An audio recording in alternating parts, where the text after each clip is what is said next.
어린 아이들이 어렸을 때는 부모님을 닮고 싶어 합니다. 저는 어렸을 때 어땠는지 기억이 잘 나지 않습니다만은 만약 제 아들이 저를 닮았다고 그렇게 한다면은 저는 별로 싫지 않을 것 같습니다. 이렇듯이 하나님은 우리가 하나님을 닮기를 그렇게 원하시고 우리에게 가장 큰 복이 있다면은 우리가 하나님을 닮았다는 거 아니겠습니까? 팔복에서 7번째 복이 바로 이것인데요. 우리 9절 말씀 한 번 더 읽겠습니다. 시작. 화평하게 하는 자는 복이 있나니 그들이 하나님의 아들이라 일컬음을 받을 것이며, 하나님의 아들이라 일컬음을 받을 것이요. 우리 자매들에게는 하나님의 딸이라 그렇게 하면 되겠죠. 여러분, 하나님의 아들, 하나님의 딸이라는 것은 관계에 대한 표현보다는 성품에 대한 그런 의미입니다. 그러니까 화평하게 하면은 하나님의 아들이 된다, 관계가 된다는 의미가 아니라 화평하게 하는 자가 하나님을 가장 많이 닮았다, 그런 뜻입니다. 예수님이 요한을 우레의 아들이라 그렇게 부르셨는데, 우레의 아들이라고 했는데 성격이 급하다고 그렇게 이름을 부른 것이지 천둥번개의 아들이라 해서 그렇게 부른 것은 아닌 것과 같은 거죠.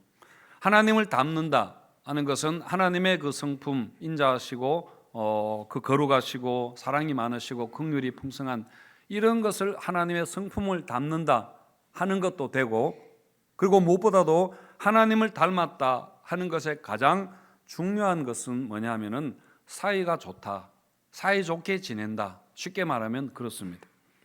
하나님에 대한 가장 핵심적인 내용이 무엇인가 하면은 하나님은 삼위일체의 하나님이다 하는 거죠.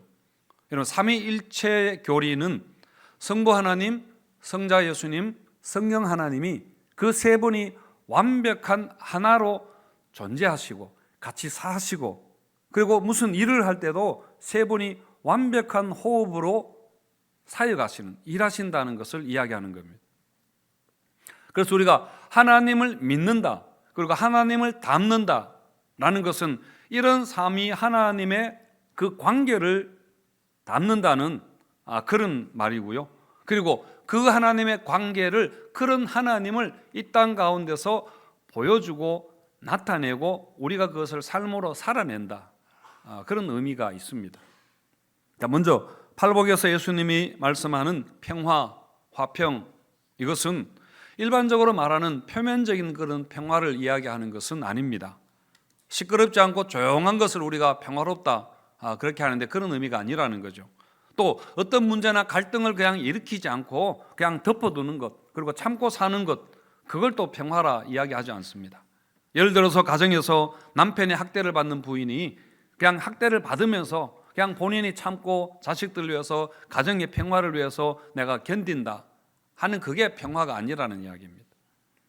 로마의 평화, 팍스 로마나라는 그 말을 우리가 들어보셨을 텐데, 로마는 군사력이 굉장히 강한 그런 강대국이었습니다. 그래서 로마 제국 안에 군사적인 그 어떤 외국 나라들의 반란이 그렇게 별로 일어나지 않았습니다. 그리고 그 지중해도 그 해적들을 다 로마 제국이 소탕을 하고, 강도들의 그 약탈 행위도 로마가 다스리는 영내에서는 굉장히 줄어들었습니다. 그래서 이걸 보고 로마가 평화로운 나라다, 그래서 로마의 평화라고 말하는데, 예수님이 말씀하시는 평화, 화평은 이것과는 다르다는 거죠. 성경이 말하는 평화는 아까 우리가 인사했던 샬롬입니다. 바로 하나님의 평화를 기원한다라는 유대인들의 일반적인 인사이죠. 예수님이 탄생하셨을 때 하늘에서 천군 천사들의 그 찬송이 있었는데 뭐라고 했는가 하면은, 하늘에서는 영광이요 땅에서는 하나님이 기뻐하시는 사람들 중에 평화로다. 하늘에서는 영광이고 땅에서는 평화라 그렇게 했습니다. 그러니까 땅에서의 평화라는 것은 하늘의 영광과 상응하는, 짝으로 일어나는 그런 거라고 우리가 알 수 있습니다. 그래서 이 평화는 그냥 로마의 평화처럼 힘으로, 군사적으로 그렇게 가능한 것이 아닌 것이죠. 평화를 위해서는 강한 군대가 필요합니다. 평화를 위해서는 군대를 키워야 된다. 그런 말을 자주 듣는데, 물론 정치적으로는 그런 말을 할 수 있을지 몰라도 그것은 예수님의 사상과는 맞지 않습니다. 또 평화를 위해서 우리나라가 핵무장을 해야 된다, 이런 말을 교회가 해서는 안 된다는 이야기입니다. 그리고 무기 수출을 많이 해서 우리나라가 막 이렇게 돈을 많이 벌었다고 그거를 우리가 여러분 좋아해서 안 된다는 거죠. 그것은 근본적으로 기독교의 사상과는 맞지 않는 것입니다. 여러분, 이 샬롬은 힘으로 일어나는 것이 아니라, 힘으로 강대국이 되어서 샬롬이 오는 것이 아니라, 여러분, 하나님과의 바른 관계에서 오는 겁니다. 여러분, 우리 사람들의 가장 밑바닥에 있는 그 마음이 사실은 불안이라 그렇게 이야기하는데, 존재적 불안인 것이죠. 모든 사람에게는 이 불안이 다 있습니다. 영원한 생명이신 하나님과 분리된 것을 느끼는 그 어떤 우리들의 본능, 거기에서 느끼는 그 감정이 불안인 것이죠. 그래서 사람들은 이 불안을 잊으려고, 다시 말하면 평화를 얻으려고 많은 애를 씁니다. 성공을 위해서 열심히 정신없이 일하는 것도 이 평화를 얻기 위해서고, 우리가 명상하고 또 어떤 사람들은 술을 마시고 그리고 또 뭐 신경 안정제를 먹기도 하고요. 또 하여튼 여러 가지 방법으로 이 불안을 잊으려고, 불안을 덮으려고, 내적 평안을 얻으려고 많이 그렇게 노력합니다. 물론 이런 노력들이 필요 없다는 것은, 효과가 없다는 것은 아니지만은 그냥 근본적인 해결은 아닌 것이죠. 인간의 인상 항상 이 마음은 있는 것입니다. 임시적인 겁니다. 여러분, 이 불안의 정체, 이 평화 없음의 정체는 사실은 우리가 죄인이기 때문에 그렇습니다. 하나님을 떠난 것에서 오는 것입니다. 누가복음 탕자 비유에서 탕자가 집을 나가잖아요. 아버지를 떠납니다. 그 상태가 바로 불안인 겁니다.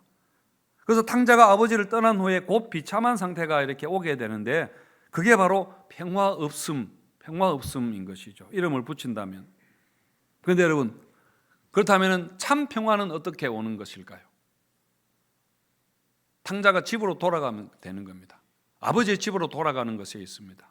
물론 이거는 탕자의 비유는 이야기니까 탕자가 그냥 돌아가야 되겠다 하고 돌아가는 것이지만은, 사실 탕자의, 이 떠났던 자의 귀향을 가능하게 했던 것은 예수님이 십자가에 죽으셨기 때문에 그 길을 여신 것입니다. 그래서 여러분, 참 평화의 길은 예수 그리스도의 십자가에 있는 것입니다. 에베소서 2장 14절에서 17절 말씀 같이 한번 읽겠습니다. 시작.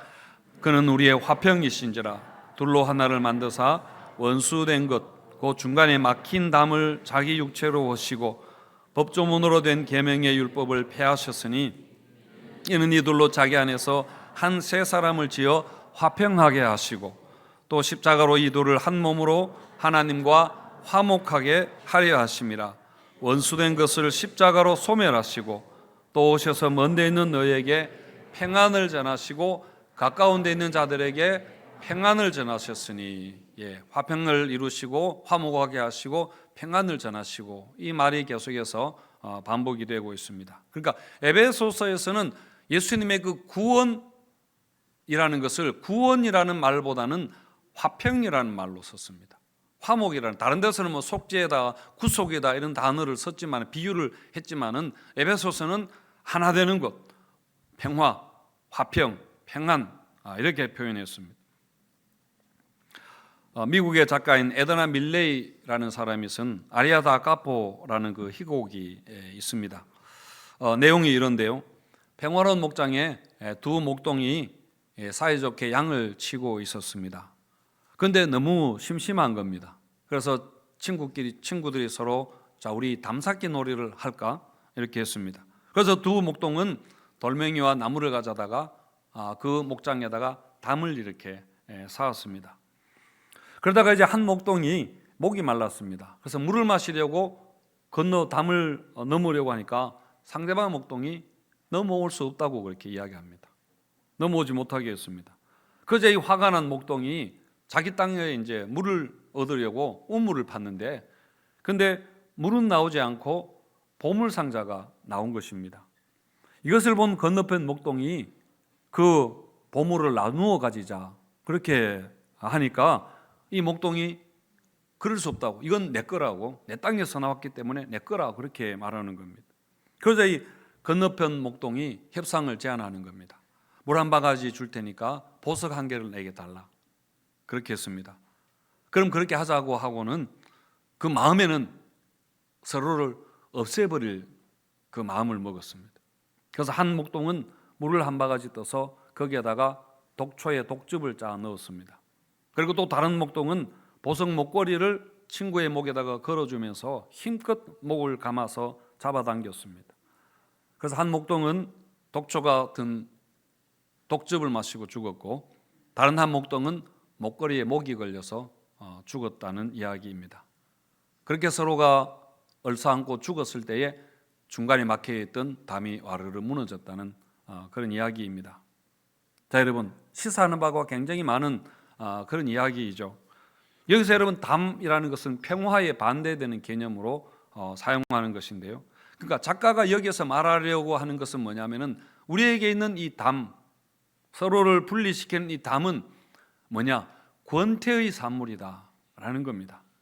사람들이 담을 쌓고 서로 증오하고 미워하고 죽이고 전쟁하는 것은 심심해서라고 그렇게 말하면서 이게 얼마나 명분이 없는 것인가 하는 걸 지금 이야기하는 겁니다. 왜 여러분 평화로웠던 목장에 아무 일 없었던 친구가 서로 사이좋게 지내던 그 목장에 담이 생겼는가? 그리고 왜 친구를 죽이고 그리고 결국 자기도 죽는 끔찍한 결과가 오게 되었는가?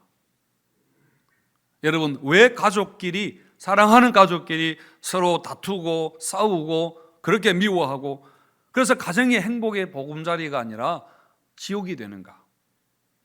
왜 나라와 나라가, 그리고 인종 간에, 그리고 종교 간에 이렇게 전쟁하고 서로 망하기를, 서로 멸망하기를 그렇게 시도하는가 하는 것입니다. 왜 그렇게 하는가? 심심해서 그렇다는 이야기입니다.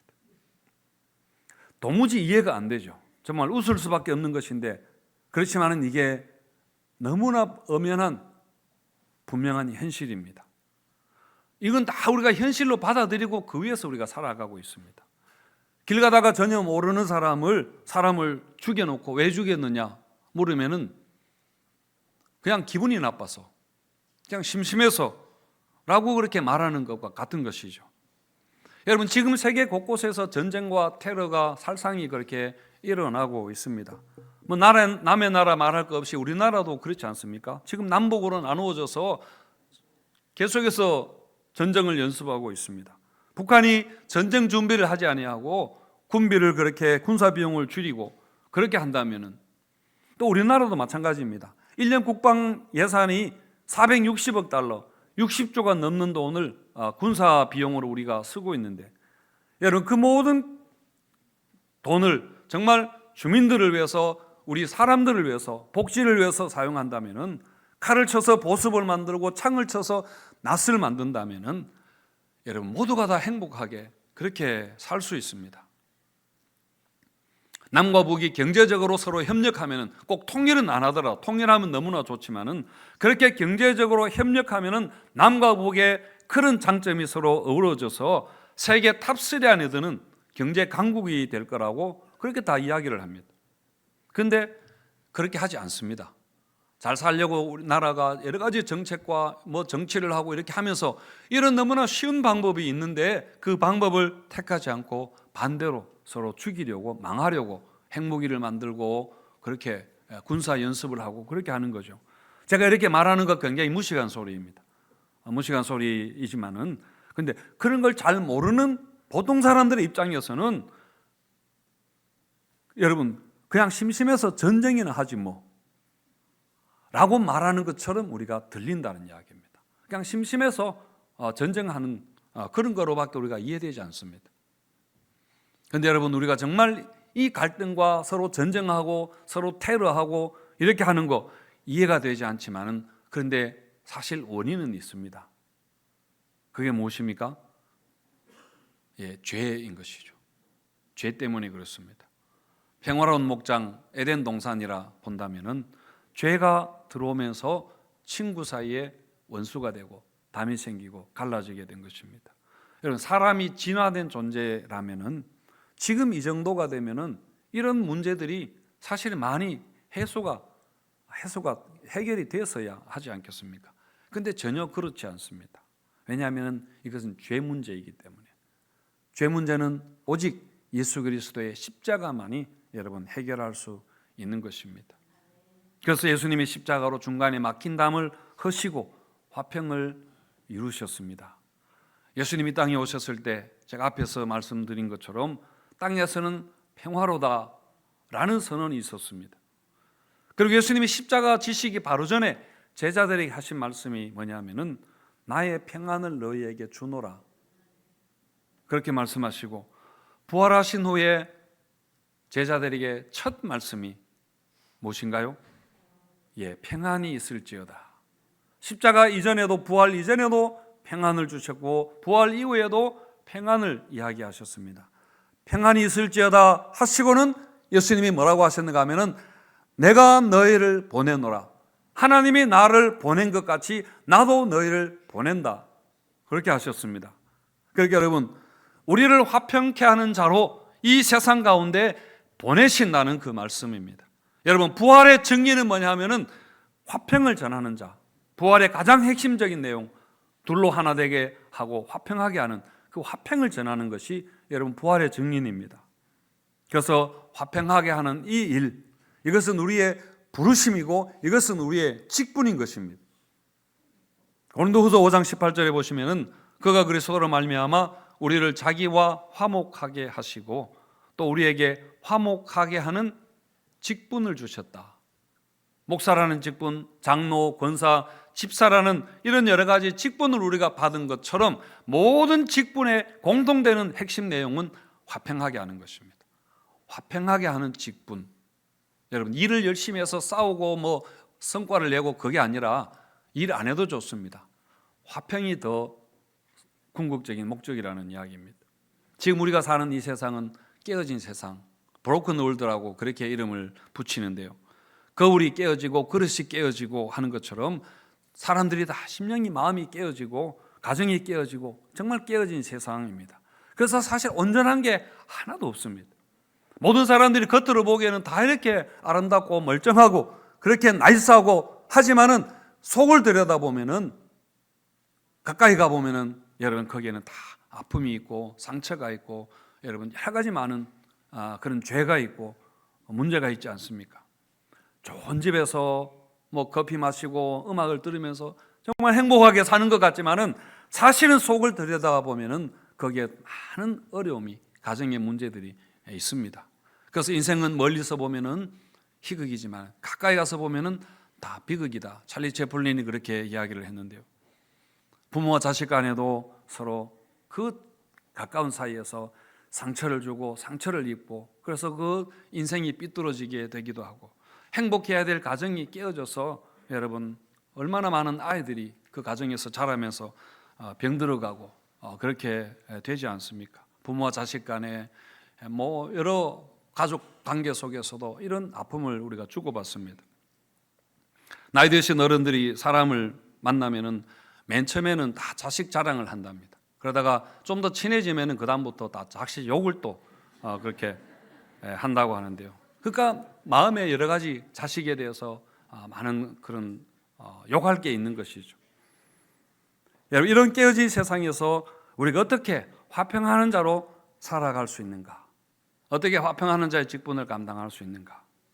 여러분, 그것은 간단하게 시작한다면은 먼저 내가 깨어진 자라는 것을 내가 인정하는 것입니다. 내가 깨어진 자다. 하나님, 내가 깨어진 자입니다. 그렇게 회개하는 것입니다. 그리고 이웃에게도, 친구에게도 내가 깨어진 자여서, 내가 부족한 자여서 상처를 주게 되는 거 미안하다고 그렇게 용서를 구하고 용서 여러분 하는 것이 화평케 하는 자의 그런 사명입니다. 그리고 자녀들에게도 엄마 아빠가 부족해서 그렇게 미안하다고, 너를 아프게 해서 너에게 상처를 주어서 미안하다고 자녀들에게 우리가 용서를 여러분 구하는 것입니다. 이게 화평하게 하는 가장 간단한 시작입니다. 그리고 또 한 가지는 우리가 무슨 일을 하든지 간에 여러분 화평으로 심으라, 화평으로 심으라 했습니다. 야고보서 3장 18절에 보시면은 화평하게 하는 자들은 화평으로 심어 의의 열매를 거둔다 했습니다. 화평을 심는다 라기보다는 화평으로 심는다 그렇게 했습니다. 여러분, 화평으로 심는다라는 말이 무엇인가? 빌립보서 2장에 보시면은 빌립보서 2장 3절의 소절 말씀에 이렇게 되어 있습니다. 아무 일이든지, 그러니까 무슨 일을 하든지 간에 다툼이나 허영으로 하지 말고 오직 겸손한 마음으로 각각 자기보다 남을 낮게 여기고, 그리고 5절에서는 너희 안에 이 마음을 품으라 곧 그리스도 예수의 마음, 이렇게 말씀합니다. 그러니까 여러분, 우리가 무슨 일을 하든지 간에 다툼이나 허영으로 하지 않는, 그것이 화평으로 심는 것입니다. 자기의 이익을 생각하고 자존심을 생각하고 욕심을 부리고 자기를 자랑하려고 하고 이렇게 하지 않는 것입니다. 대신에 겸손한 마음으로, 그리고 남을 나보다 존중하면서 남을 이해해주고 낮게 여기고, 그리고 자기의 부족함을 돌아보고, 그리고 다른 사람의 형편과 처지를 이해하고 돌아보라. 그게 여러분 화평으로 심는 것입니다.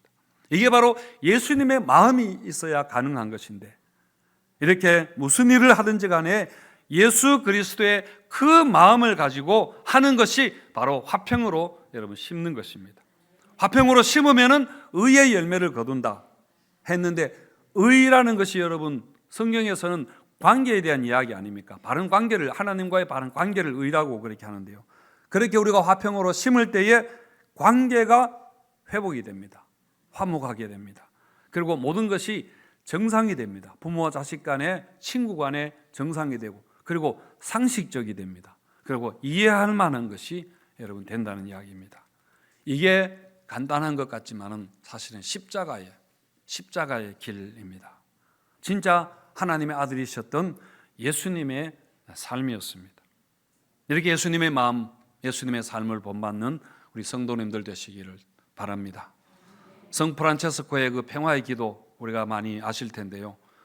주여 나를 평화의 도구로 써주소서.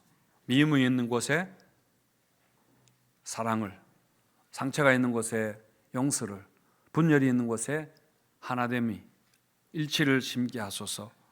그렇게 했던 것처럼 이런 평화의 도구로, 화평하게 하는 자로 여러분 쓰임 받으시고, 그래서 하나님을 닮는 하나님의 아들이라 일컬음을 받는 그 복을 누리게 되시기를 축원드립니다.